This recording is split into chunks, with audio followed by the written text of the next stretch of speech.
So, I saw Pearl last Thursday, and I wanted to watch it again in order to truly confirm how I was truly feeling after it ended when watching it the first time.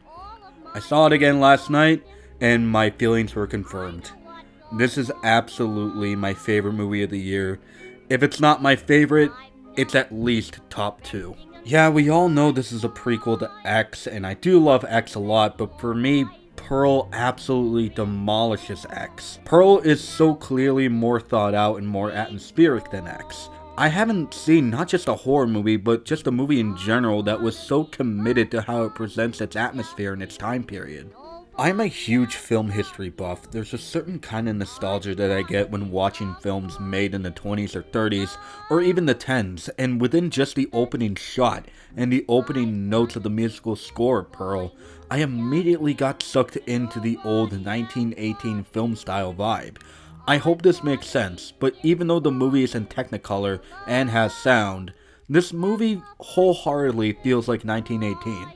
Not even with just setting, which I will get into, but with just the filmmaking in general. I would kill to be able to see this movie in 35mm, because if I had seen this movie in 35mm, I would have been convinced that this movie is over a century old. And how they handle the setting of the movie to make it feel like the 1910s, there's so much attention to detail to it, it's absurd. I really hope this doesn't make me sound weird considering the subject matter of the film, but with how the film is presented in terms of how it's filmed and acted, it gives off a certain sense of nostalgia, like I said earlier. The film is fucked up, obviously, but it's presented like it's another Wizard of Oz. A fucked up Wizard of Oz, if you will. Even though this very much feels like a tribute to old classic films, it still has this self-awareness and doesn't shy away from its haunting vibe. While there is a charm to classic films, there is also something kinda haunting about them if you think about it. And I think Ty West realized that and portrayed that beautifully with Pearl. With the colors and the warm, cozy setting that the film has, it can be easy to be fooled by its charm, but it's also being as blunt as it can, showing that above everything else, this is a terrifying, heart-wrenching story, and it wants you to be fooled by its charm so that the disturbing elements can feel more disturbing. And of course, it's time to address the elephant in the room. Listen, I've been praising Mia Goth ever since I saw her in 2020's Emma. She gave my favorite performance of the year in that movie, and everything else I've seen from her, she keeps improving and only keeps topping herself. Pearl is her best performance, without any doubt. This is actually a very tough role to pull off, because if she took it an inch too far, it would have been the most unintentionally hilarious performance ever in the movie. But she somehow finds that balance to the character, and it's so obvious that she cared so much for the character, she even has a writing and producing credit for the movie. She took what could have so easily been a really goofy performance and turns it into the creepiest performance in a horror movie I've seen in quite some time. And what adds to the disturbing factor to not just her performance, but the movie in general, is that even though we know she's a terrible person, you kind of feel sorry for her. The pain that she feels being neglected, not loved, lied to, jealousy, that she feels throughout the movie is very real, and it hurts.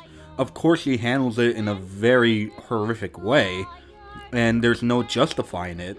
But that kind of pain is something that's so real and something I think most of us have gone through.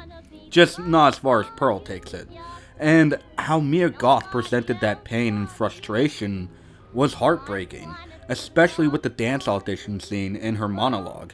I just want Mia Goth to win all the awards, man. She deserves it. I know she'll probably get ignored by the Academy because the Academy doesn't like horror movies, but come on, she deserves it. But we also gotta give credit to literally everyone else.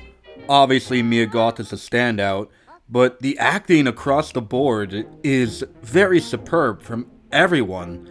Especially Tandy Wright, who plays her mother. She is so despicable and slimy. Just her presence alone just tells you so much about her. And that scene with her and Pearl, you know what I'm talking about.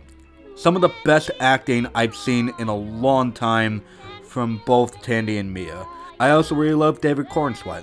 I thought he brought a lot of charisma to his performance. But what also deserves way more praise than it's getting is its script. The script is really fucking good. There's so much care and development for each character, and as the film goes along, they're taking the places and put in situations that made me feel uncomfortable for them. It's not even just the character of Pearl that feels very much cared for when writing the script.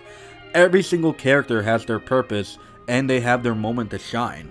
Pearl is just so wonderfully crafted by people who not only love horror, but just love old classic films, so they went out of their way to make an old classic film with all the charm and enchantment that an old classic film would have, and turn it into something very disturbing.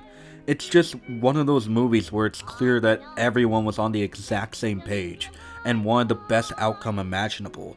They wanted the audience to feel sucked into this very nostalgic, yet slimy atmosphere, and for me, I was very much hypnotized by this movie. For me, it just did everything I love when it comes to my taste in horror movies.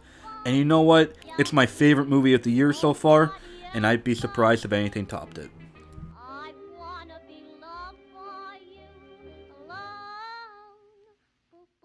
Thank you guys so much for watching. Here are my socials if you want to connect with me, and please subscribe and look forward to more videos from me very soon.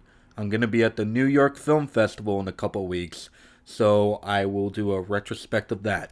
Alright, bye-bye. And that's the end.